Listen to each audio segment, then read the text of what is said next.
Okay, let's see. So, Rob Freeman, how you doing? You're in California. Can you tell me what's going on there? Yeah, good, and it's good to see you. I saw you at the Alien Cosmic Expo in Toronto there. Yeah, it was a good conference, the Toronto one. I enjoyed that. Next time we'll have to make sure you come to our rabbit hole. I enjoyed your talk. We have our rabbit hole meetings at night. Absolutely.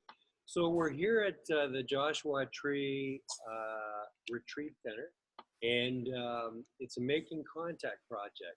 So it's kind of a history-making event. We have Paola Harris here. We have Leon Valverde here for consciousness. Paola, of course, has been giving us history and research information and things about consciousness.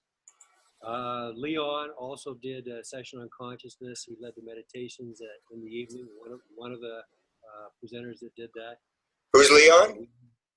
Leon Valverde. He's really he has a large YouTube channel for the whole Spanish community. Wow. And he talks about consciousness and things like that. We have Costa, McCrease, and Hollis here. And of course, he has the big 20,000 member movement, ET Let's Talk. Okay, yeah, I know him. In over 100 countries. Got a powerful group of people here. And we, of course, have Stu Bundy, as you know, Stu, the National Director of MUFON Canada. We have Dave Palachuk. He's the Chief Investigator for MUFON Canada. So we got everybody here, and if we everything we're seeing, we're asking Stu and Dave to look at. We try to debunk our own sightings as much as possible. And I don't know if you've had a chance to look at your email, but we had some really unique sightings a couple of days ago. Oh no, I haven't seen that. So tell me about that. Yeah. Maybe Destin could pull it up for you while we're talking. But let me just show you here. Okay, so here it is right here. There's one of them. Okay. Oh wow. Now that is a clip out of a video. Here's another one we got right here. Can you see that okay? Oh my goodness. Oh. Yeah. And then this one here really is the best one right here. I don't know, show up on the camera, Grant? Pardon me? Yeah, I can see. Oh wow. Is that a time lapse or is that a straight shot? It's all with our iPhone. You know, in this phenomenon, as you know, I've got some heavy duty equipment, but yeah, I saw probably at least 2/3 of the time, we only get our stuff when we put the heavy duty cameras away. And we've actually captured quite substantial sightings just with our iPhone. So we had seen a flash in the sky. And I told everybody, turn your iPhones on and take pictures around the group. And that's when we got these. So, or flash in the sky. And people just were their pictures. And I always ask people to take 2 pictures in each spot for control. And when they looked at it, this was the kind of stuff we were seeing. And if you look really carefully, each flash shows 4 orbs or 4 lights. Wow. And that's over a quarter of a second. It's over a quarter of a second. So it literally means the flashing is 45 times per second. Wow. And then in each one of those flashes, there's like 4 orbs. There's 4 lights. I don't know how close I can get without blurring, but you can kind of see that there's 4 lights. Yeah.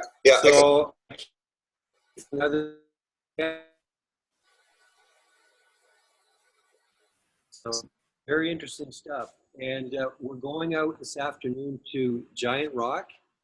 Before we go, Paola is going to do a 1-hour presentation and give us the complete history. She's already giving us a little teaser on it, but she's bringing us up to date on all the history, the rich history around Giant Rock, and how, you know, hundreds, even thousands of people flock there to see UFOs. And I understand there's been quite a a large variety of unusual things that happen there. So we're going to learn about that this afternoon. She's going to bring us right up to date. Paula Harris will be coming out with us.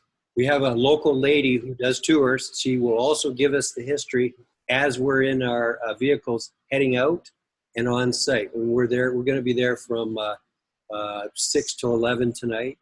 Okay. And once again, it's funny, Grant, because, you know, I brought all this equipment and I've literally got in total over $150,000 worth.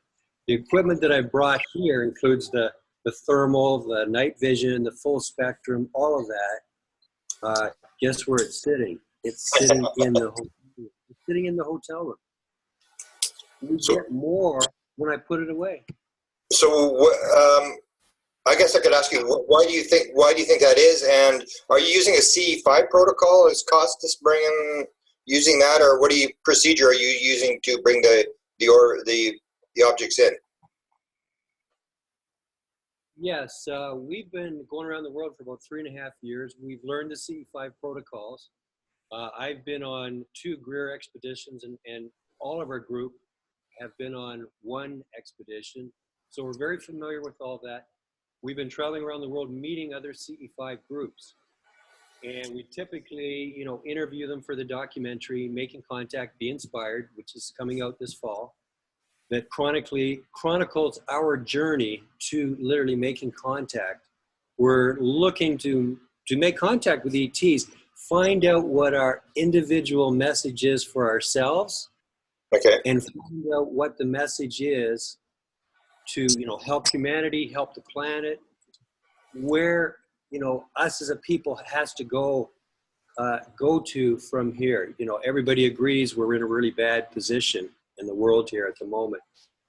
But we are using the CE5 protocols. It seems that this intelligence that's behind this knows everything, because we had 2 nights ago, we had an orange orb go right across the horizon. Now, once again, this phenomenon can copy things, but there's always something, a little telltale giveaway. The average person could look at it and say, oh, it's a fireball, it's a meteorite. yeah. This particular one, it went horizontal. It came on, it went horizontal, leaving no smoke trail, no flames, nothing like that. And it literally blinked out. A normal fireball will close down, maybe even if it's over a quarter of a second, but it closes down. Sort of like the old incandescent lights, when you turn them off, especially the bigger ones, you see them go off over a period of maybe a quarter second. The new LED lights, they're off instantly. Yeah. This orb came across and it was out instantly, like digital. You know what I mean? And I was so happy because I've got time-lapse photography running for the whole event, like each evening, and it's visible. It's, you know, nice wide angle. It's 1.4 bright lenses. It's 40 megapixel pictures.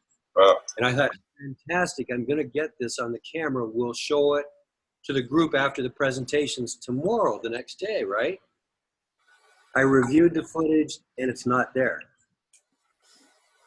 And it's like, why isn't this here? Why didn't I capture it? Like, it was bright. Everybody in the group saw it. Most of the time, not all was looking in the same spot. Everybody in the group happened to be looking in the right spot. 18 people. Now, that's another phenomenon, by the way. Anyway, so I thought, why couldn't it be? Why didn't I capture it? Well, the time lapse was set for 15 seconds. Then there's a 2.5 second processing time internally in the camera to deal with that photo, and then it takes another 15 seconds. Okay. The fireball, or the orb really more particularly, chose to light up in the exact time between frames. Wow. Are you familiar with the Skinwalker Ranch stories? Where John Alexander calls it a conscious sentient phenomena, that it knows not only what you're doing, but what you're about to do? Yes, yes. And I think the same is here. Have you experienced this before? How long have you been doing camera stuff? We've been doing it for 3.5 years, and there's lots more stuff. I mean, we can get into that shortly. But here's more in this story. Okay. Is one of the other fellas, Buddy. You know Buddy, you've interviewed him. Yes, I know Buddy. Yes. He also saw a secondary one that shot to the right. Oh, it's frozen up now. And it was just maybe a few seconds later or 15 seconds, whatever it was. Neither was it captured in the camera. So the second one, they chose to slot that in the exact time period between frames. So it wasn't just a coincidence on the first. You might say it was a coincidence, but when the second orb was also placed between frames, I have to believe that's legitimate. Now, if that's not good enough for us humans, one of the other attendees at the group here, Scott, he came forward and he says, Rob, could you go through the footage 2 nights ago, because I saw, you guys didn't see it, but I saw a similar orb, and here's where it was in the photo. He showed me, we brought it up on the TV screen, on the high-def TV screen, said it was right there. I have another iPhone that is strictly used for audio documentation. Every time there's a sighting, Wendy Glont of our group, she records and gives the details. She gives the compass rose azimuth, or compass rose degrees, like north, northeast, and so on. She gives the degrees up and describes what happened. So we can go back through the footage and find it. Anyway, I went back through the footage to the exact spot where we reported it on our recorder. Once again, it's not in the video. So for a third time, spot orb exactly in between exposures. Wow. Yeah. So, you know, how much proof do we need? It's like they're saying, well, okay, 1 might be a coincidence, 2, not sure. But I mean, if it happens 3 times, then how are we supposed to deal with that? Yeah. With the cell phone, were 2 people getting the photographs at the same time, or was just one camera picking it up? No. Everybody in the group has a cell phone. Some have iPhones, some have Androids, some have other brands. And what we're finding is all the camera phones are getting it. As you may know, the filters they use in these camera phones are not expensive. They're very cheap. And so in our experience, what we have found is the phones will pick up things just out of visible range. For example, just into ultraviolet or just into infrared. Okay. The proof of that is if you hold, your remote control for your TV, press on the buttons and look at the LED, you won't see the light. But if you put it to the camera on your phone, especially the front-facing one, you'll see it light up. So the camera phones pick up just out of visible. So we've traveled all over the world, Australia, Peru, the UK, different places like Easter Island, all these places. And we always encourage people that are in the group, if there's others with us, always to be taking miscellaneous photos around the group and up in the air. And we get stuff. For example, here's one here, Grant. This one here was taken during the Greer expedition, and now there's the puja table, Dr. Greer in the background. Yeah. Can you see that? Yeah. Now, he sensed beings present, so he encouraged everybody to take photos. And he said, do not use your flash. It's very upsetting for other people in the group because it kills your own personal night vision for minutes afterwards. This is what a member of the group got. Okay, that's self-lit around the puja table. Oh, yeah. Oh. Now I'm going to just blow it up here. And you tell me what it might look like. It does look like a being, yeah, with 1 leg under or whatever. Yeah. Wow. That's pretty impressive. Yeah. Now, so we take a lot of pictures. I've got tons of pictures here from various places that, very unusual things. The Squamish orb, for example, I had the WMD, you know, weapon of mass detection. I had it set up. We were led to that place. We were out to see Charles. You've met Charles Lamrou. We went out to Vancouver to meet him. We went on a sky watch. We were capturing orbs in Vancouver. The next night, he said, you know, why don't you guys go up to Britannia Bay? I'm going to stay home. The weather forecast is not looking good. Yeah. So we went to Britannia Bay. We didn't have a good feeling about it. Then we stopped into a gift shop. We spoke to the two ladies there, and we said, do you ever see anything? She said, what do you mean? Well, any lights in the sky, anything strange? And they said, like UFOs? Yes. She said, not around here, but go up to the Rock, the Chief in Squamish. People have seen orbs around the mountain. So we drove up there, and the weather was getting better the more north we drove. So there was no rain up. You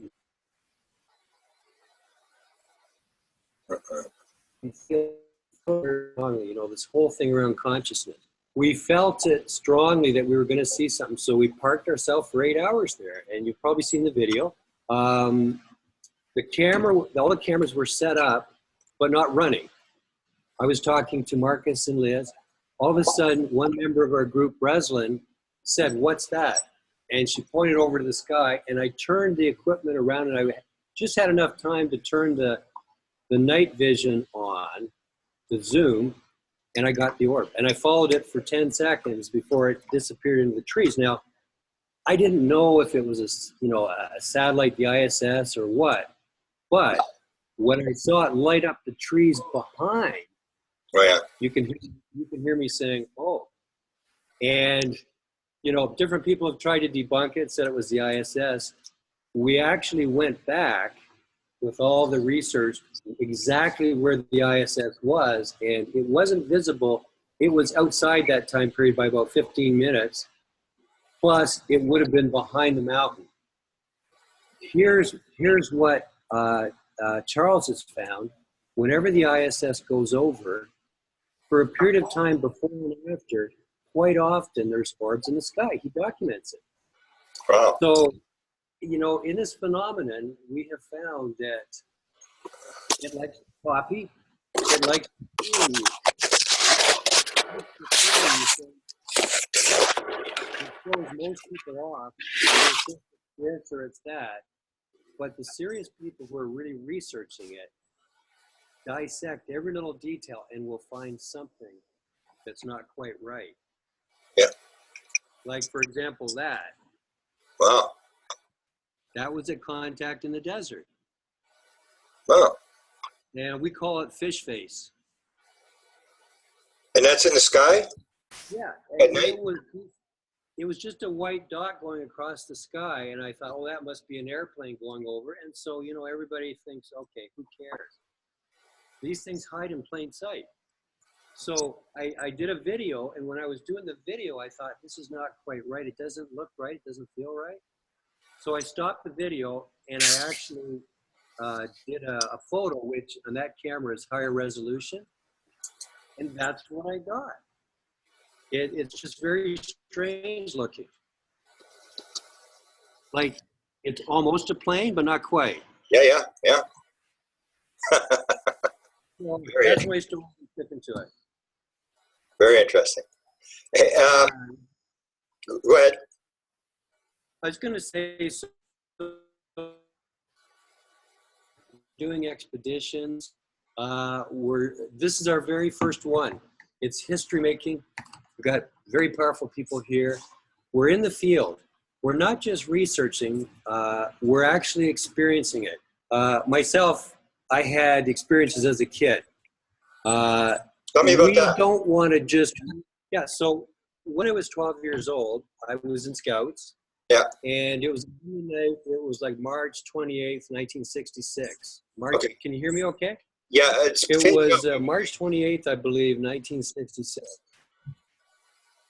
Yeah, go ahead. Yeah. there's not very good internet here at the retreat. Yeah, I noticed. And my mom said, when Scouts is over, give me a call. I'll be there in about 15 minutes to pick you up. Just go outside the church. They have to lock the door. Okay. So when Scouts was over, I called her. I went outside right by the St. Clair River. When I went out, these kids that were playing in the street said, "Hey, mister, there's a plane in the sky. There's a helicopter in the sky." I looked up and I saw a light, and there was no sound, Grant. And I said, "It's not a helicopter." And the kids left after a few minutes, and I was watching this thing. It was going from north to south slowly, but when it changed direction, it made the hair on my arms go up because it changed direction in an instant. Most physical things have to come to a stop and then change direction, or at least go in an arc. Yeah. This object just completely in the blink of an eye was now going in the opposite direction. So right away I'm thinking, well, what is this, right? This was during the big UFO flap of Michigan in 1966. And there had been things in the paper, so people were aware of UFOs at that time. So this occurred in Michigan? Sorry? This occurred in Michigan? Go off your internet, guys, because don't go on your internet. No, it was Sarnia, Ontario, Canada. Okay. And that's across from Port Huron, Michigan. Okay. Right on the St. Clair River. Okay. At the bottom of Lake Huron, yeah. So each time it passed, going from north to south, it got lower. And I was there by myself, getting a little bit nervous. It was up at about 600 to 800 feet, and I could see a big light in the bottom. And when I looked closely, it looked more like a... And then what really kind of got my heart pounding was I could see figures moving behind this lens. And I thought, oh boy, what's going to happen? And then just then my mother showed up, and I told her to get out of the car and look up. She got out and there was nothing there. It was gone. So now I'm the guy that has this imagination, right? Yeah. So we go home and so on. And I tell my dad, he's not interested. I tell my brother and so on. I go to school the next day. When I came home from school, my mom was all excited.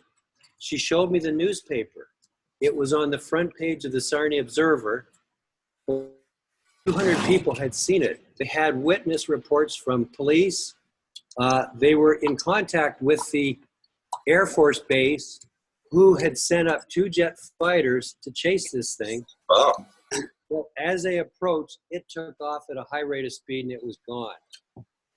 That was on page 2. Years later, like 4 or 5 years ago, I went to the library to get a copy of the newspaper. Yeah. And guess what? You figure page 2 is missing.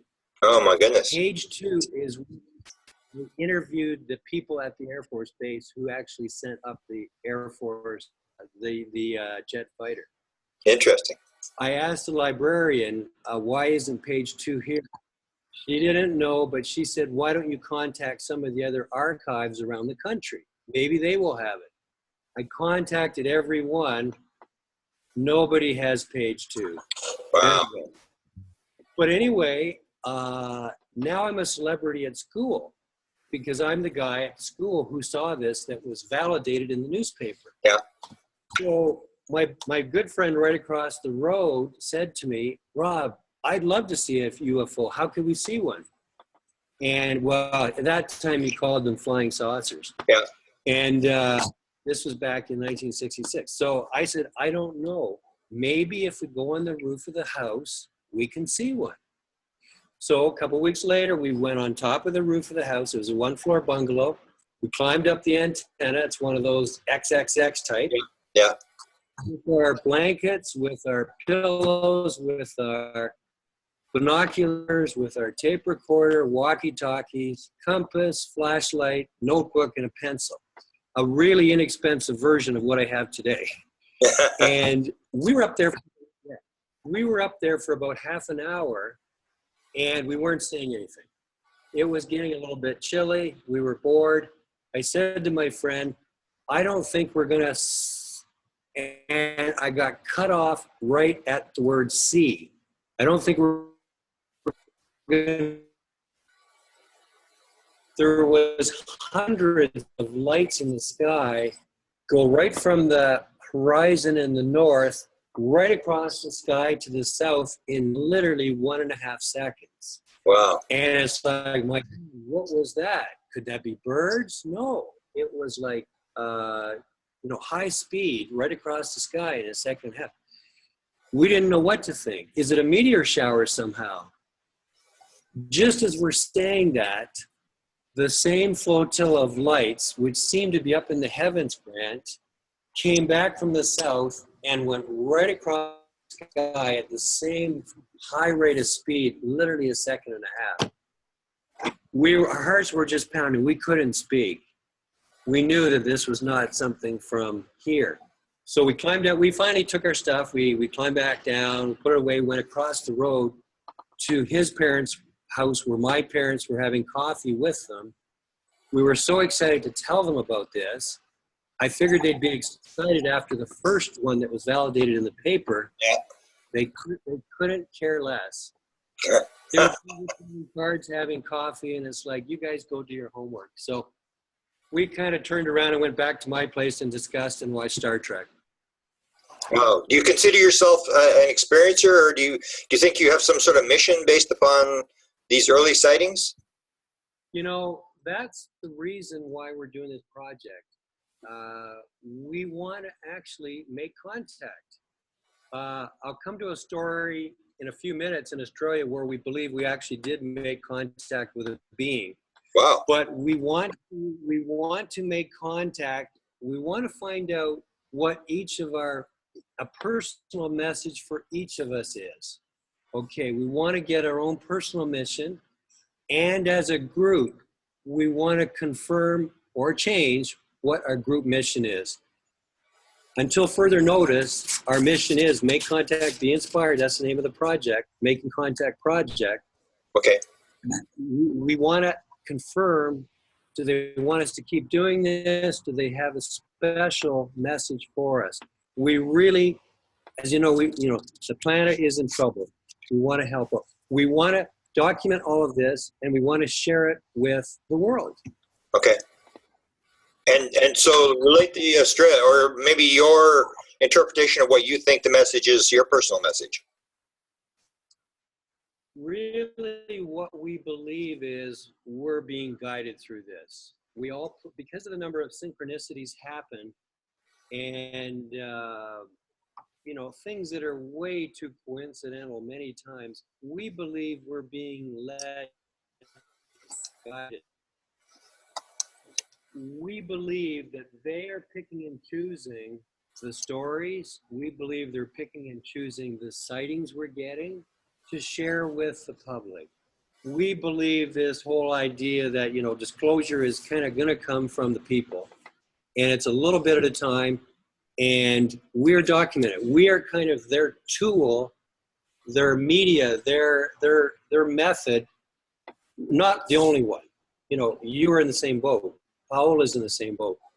We are all being used, or, we're asked to be used to get the message out that they are real, they're here, they're willing to help us. They cannot do it for us. We have to be the ones to save the planet, to save our species, but they will help, especially if we ask them. I don't know what the rules are intergalactically, Grant, but, we got to do it. They will help us, but we have to do it. So there's a number of people walking around thinking that there's sort of good guys and bad guys. What's your experience over the many years you've done it in terms of who are we dealing with? Are we dealing with good and bad forces, or what are we dealing with? Okay. You live in Winnipeg, right? Winnipeg, yes. Yeah. Well, just like big cities, the and there are areas that are not so good. And I don't know about you, but I'd never specifically go to those areas or associate with those people. I know they exist. I've never really had face-to-face contact with these bad people in our cities because, you know, you start associating with them, you know, it can rub off on you. My dad always told me, always with people. So as far as ET goes, I have no experience. We have no experience with any bad ETs. They may or may not exist, but we always say a little prayer to protect ourselves. We always want to be associated with ETs that are of higher intelligence, of higher benevolence. You know, I don't pretend to know whether other ones exist that are bad, but we don't want any part of it, Grant.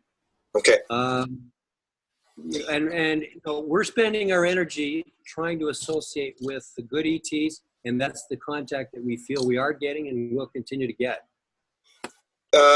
Tell me about your experience in Australia with a being, and what type of being do you think you're dealing with?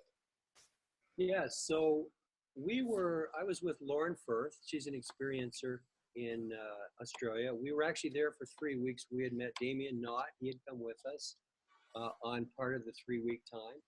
It was Liz, Marcus, and myself. And on this particular night, we had spent a few days at Uluru at the Ayers Rock. Okay. And the one night I had asked Lauren, would you like to stay out all night with me? We'll take the equipment out. We'll see what we can see.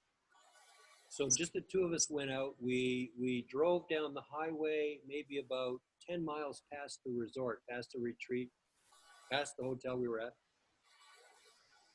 We found an area. Now, you know, it's all open. It's kind of desert-like geography. There's the odd tree here and there. There's a few bushes here and there. But there were different areas where you could sort of casually pull off the road. There was no formal road there, but it was just sort of desert sand. You could pull off, and there's bushes here and there. We had pulled off to an area where we felt we could set up the equipment, and we're maybe, you know, a few hundred feet away from the highway. And we were there all night, and literally about 1 or 1:30 in the morning, a car pulls in. And Lauren was a little nervous.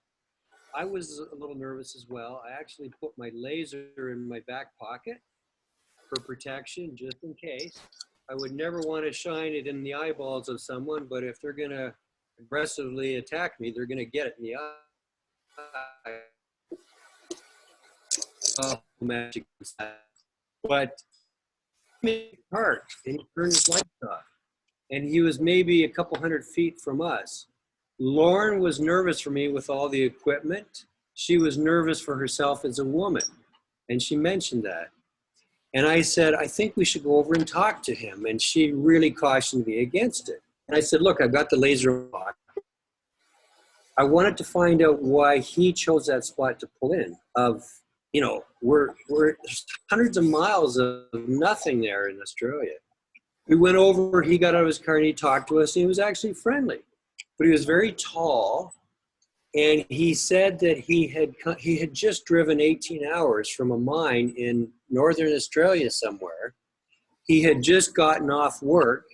We asked him where he was going, and he wasn't really disclosing that.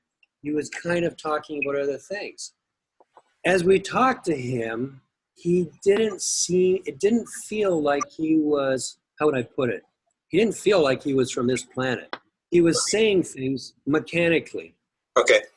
He was dressed in his clothing from the mine where he was working, but Grant, it looked like he had just bought them from the store. They were all pressed with, like they had just been ironed. How could anybody who traveled 18 hours look like he just came from the clothing store, right? Okay. He was a very handsome, very good-looking man who we asked him why he pulled in there, and he said he was going to go sky watching.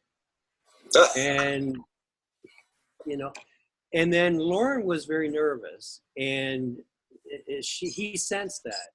And he said, if you prefer that I go somewhere else, I'll honor that. And Lauren said, if you don't mind. And, you know, internally, I was already suspecting that he was an ET, but I didn't want to come right out and say it. And he left. And I said, Lauren, he may have been an ET because, you know, look at how he was dressed. Look at how he was speaking. He didn't seem to know everything exactly what we were asking.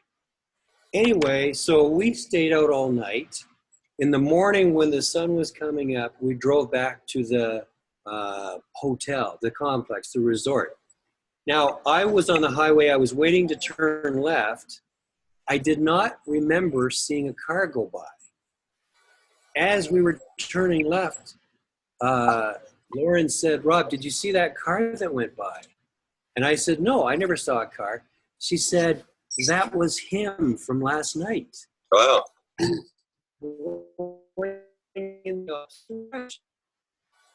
We were. And I said, well, let's turn around and follow him, because if he's an ET, we want to talk to him.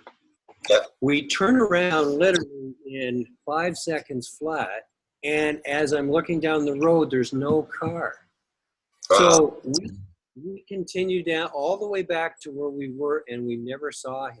And now we were, you know, going at a high rate of speed. I won't disclose how fast we were going. I don't want to get a retroactive here, but we would have caught up to him in literally minutes, and there was no other car all the way back to that spot. So we believe that this was likely an ET guy.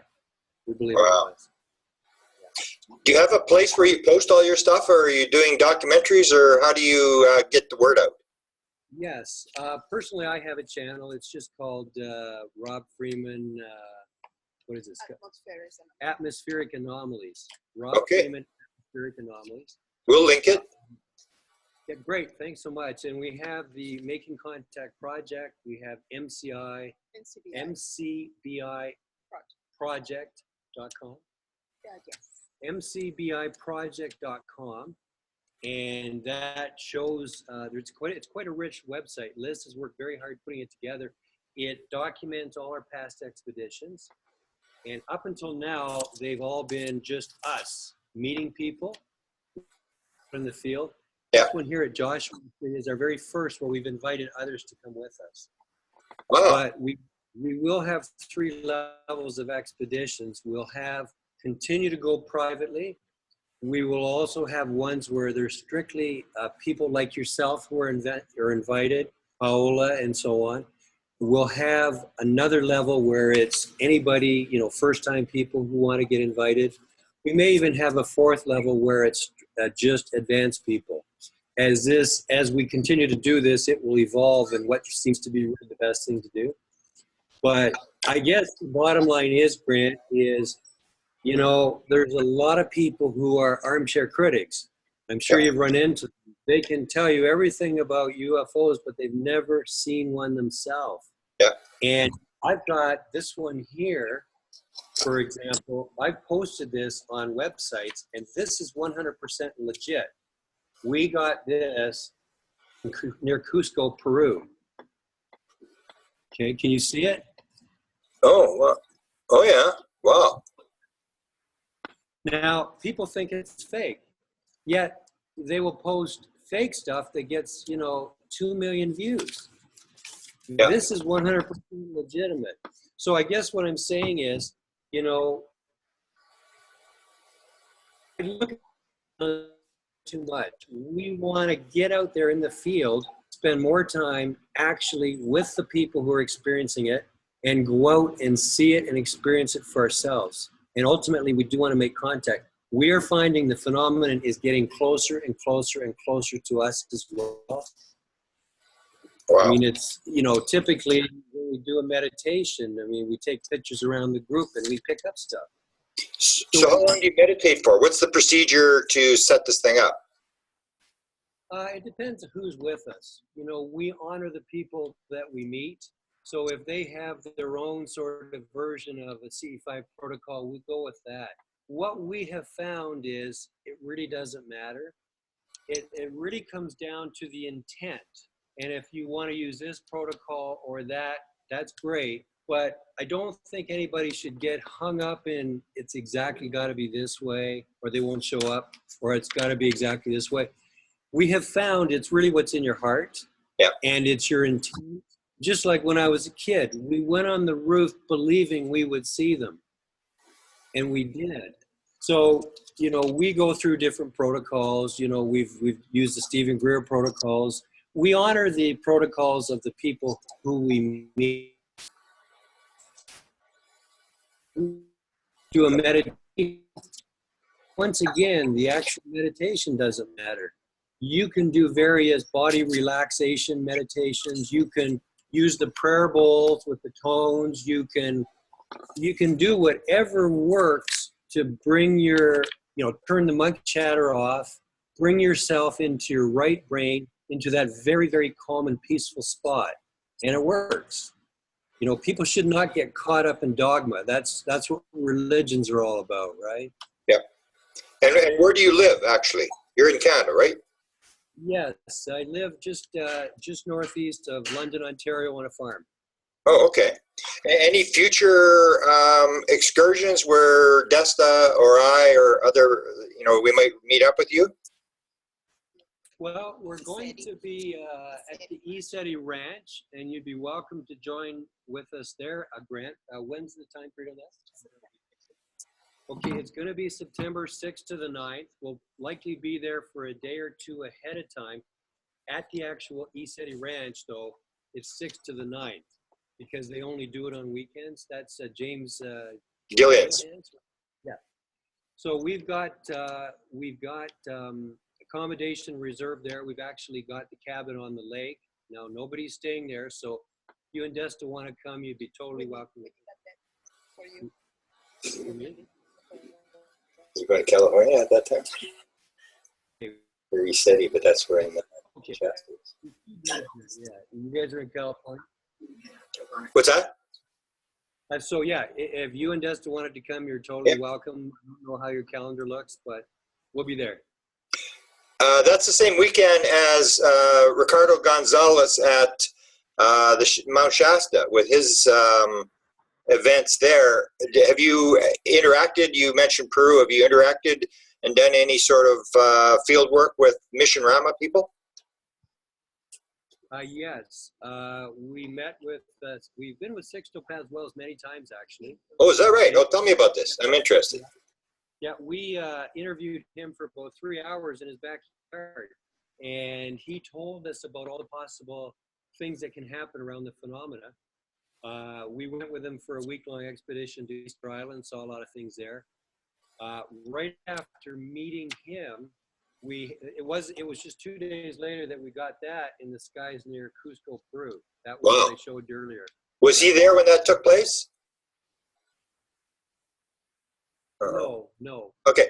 We were on the beaches of Playa Yaya, and we had no less than about 7 different things that happened at that. So we've learned all about Mission Rama. Sixto told us all about that, about his experiences and so on, and the Zendras, and all those. Did you happen to tape the conversation with Sixto? Yes, it'll be in the documentary coming out this fall. Wow. Have you got a promotional thing for your documentary? We may have a contact to help you. Okay, I'll have Marcus get in touch with you Good. because Okay. I'm not sure you're a distributor at this point. Okay, we do have offers of distribution, but there's nothing that's actually been finalized yet, Grant. Yeah. Okay. Well, we can discuss it. We have sort of a contact you may not have, but anyway. So a lot of this is going to be documented, and the Zendras. Have you got any experiences or opinions on Zendras? That's because I'm doing a book on that. I'm just interested. Yes, we've had ourselves. We haven't actually experienced the Zendra, but we've had. How would you explain it? We've had strange anomalous things happen in time, and we've had, for example, on the beach in Playa Yaya, when we were leaving after the evening was over, we got stuck in the sand with the car. What had happened was we had seen lights behind the car, and we did not see the lights leave. All of a sudden, the lights are down the beach. The vehicle was down the beach. We didn't see it to over down the beach, and we were watching like there was something strange happened there. So when we took our equipment, put in the car, we didn't want to turn the lights on. So because we didn't turn the lights on, when I was turning the car around, I didn't see to stay on the very narrow gravel part, and I went into the sand and got stuck. Okay. And we didn't know what to do. So we called the rental company. They sent a tow truck. They said it was going to be there around 11. This was 9:30 at night. At that point, many strange things happened. We saw a police vehicle with his lights on. Apparently they do that in South America when they're patrolling. They put their lights on. Okay. On the highway that was parallel to the beach, maybe 800 feet in. Yeah. Going by the power plant. And we wanted to get his attention. We thought it's going to be an hour and a half before the tow truck comes. Maybe he can call a tow truck for us. We flashed the lights. We honked the horn. We turned the lights on and off, high beam, low beam. I went in front of the vehicle, jumping up and down, doing jumping jacks. Nothing, Grant. He drove by. Then about 15 minutes later, another police officer drove the other way. Could have been the same guy. We did this very same thing again. Now, Mark has this all documented on camera for the documentary. Number two, he drove by. Then about 10 minutes later, a police vehicle comes. A police car comes to the road that's perpendicular and turns right where we are, within 10 feet of us. We're flashing the lights. We're waving at him. He drove by, not even seeing us. Okay, so it was like a one-way mirror. Yeah. We could see him, but he could not see us. Okay? Wow. So then we saw a tow truck. Now, there's nobody else around. We're the only car on the whole beach. And it's a very large beach, all open. We saw a tow truck coming. He slowed down on the highway and took his very large spotlight and shone over to the beach. He lit up the car. I got out. I waved at him. Liz flashed the lights. We honked the horn. He kept doing that, looking, and he drove right past us, 300, 400 feet away. We saw him way down the beach, again shining the light. We thought, somehow our driver has missed us. Liz called the rental company. They got on the line to the tow truck driver because we thought maybe we've got to be more specific with directions. Yeah. He came back on the line and said, that's not your tow truck. Your driver isn't due for another half hour. Wow. So then finally, around 11 o'clock, whenever it was, we saw the tow truck driver on the highway looking again with his lights. As soon as we flashed the lights. He couldn't see us. Yeah, he couldn't. I called. Yeah. They say the tow driver cannot see me. Yeah, that was the first one, yeah. So once I flashed the lights, that driver came right to us, and it wasn't a problem.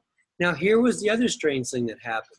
He got a cable from the back of the tow truck that was like a cord. And I says, I don't think that's going to pull us out. And he says, no problem, it will work. And I thought, this is an experienced tow truck driver. It's going to work. Yeah. As soon as he went to pull us out, the cable broke. Then finally, he came. So many strange things happened. There were some strange anomalous things that happened prior to all of that. We had a light shine over at us from the point, and it's a point that is not accessible by people. We shone the laser, not at it, and it blinked back at us. Wow. When we analyzed the footage, it didn't even waver. You know, somebody holding a light would waver. Yeah. This was exactly. 1 second, Grant. Okay. Yep.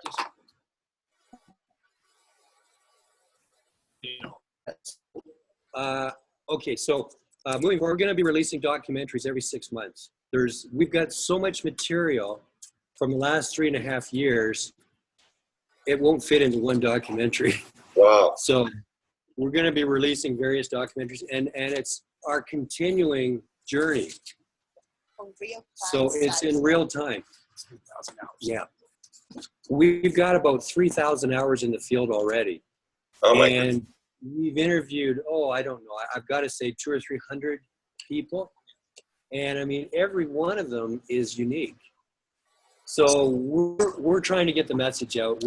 It's really chronicling our journey towards making contact, and it will continue to chronicle what the message is that we receive. It'll chronicle what our purpose here is. It's not just entertainment. It's an ongoing record and chronicle of our path and the message we're being given by the ETs. Any idea when the first segment will be ready to go? I think we're going to be... Starworks, the premiere. We're going to be premiering it at Starworks at... Oh, wow. Well, we'll be there. Good. So it will be, that'll be in... You're going to be there, Grant? Yes, both Desta and I will be there. And that'll be exciting. The big question is, did you win the 649 or how are you financing this? Well, you know, here's what happened. Here's how it all worked out.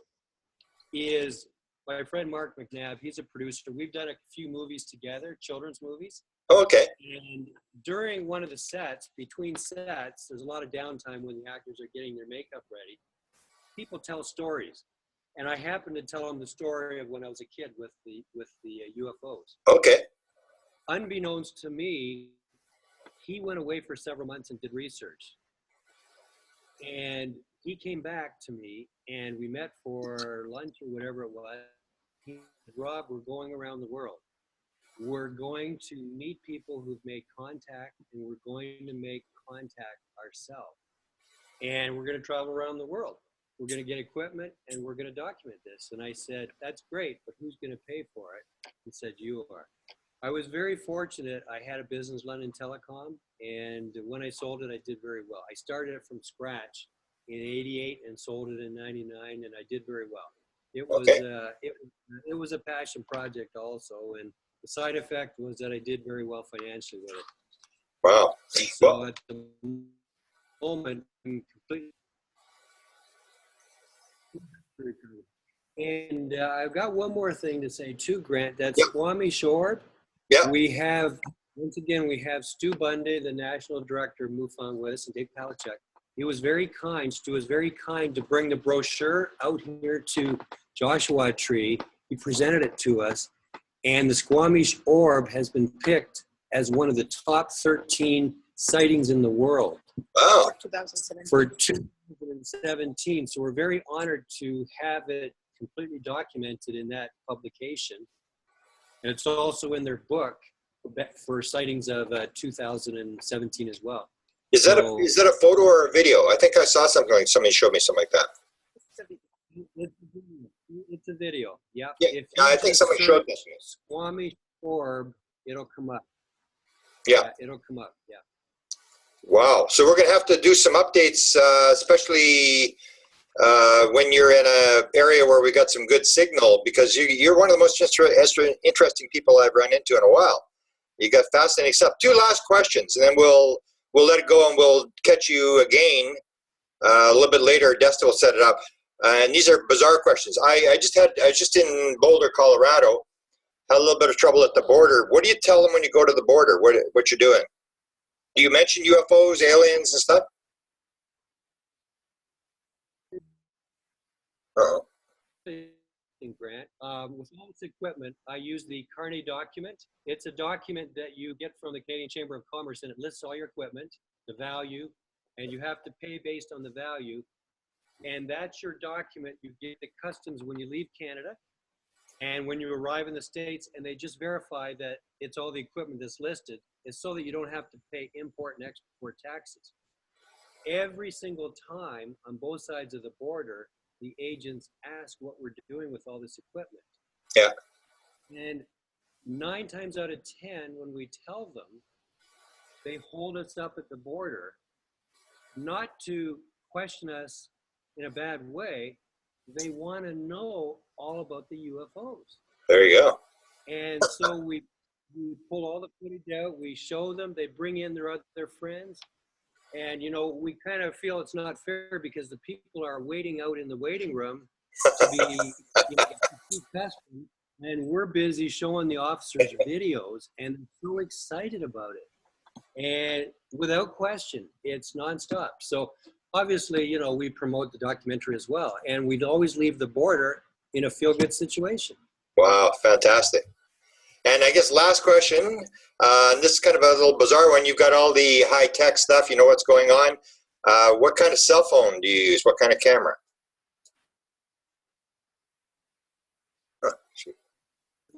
But it was captured, that one was an iPhone 7, I guess, at the time. Yeah. But it's funny, you don't need all this high-tech equipment. Just use your cell phone. Beautiful. Well, I really appreciate it. I'm honored to have talked to you, and thanks for doing it. And I'll get Desta to contact you, and maybe you can come on my podcast show, and we'll help you wherever we can to help you get your message out. Brent, thanks so much for having me on your channel. And you and Desta are welcome to come out with us anytime, and that includes going to Peru. We're going to do a very private expedition, another one to Peru, and you're personally welcome to come. Wow, that's exciting. We'll stay in touch, and we will probably join you at some point. It sounds very exciting. Excellent. Thanks so much, and we'll see you in Laughlin. Thank you. Thanks, Rob. We'll see you in Laughlin. Thanks. Bye-bye. Bye-bye.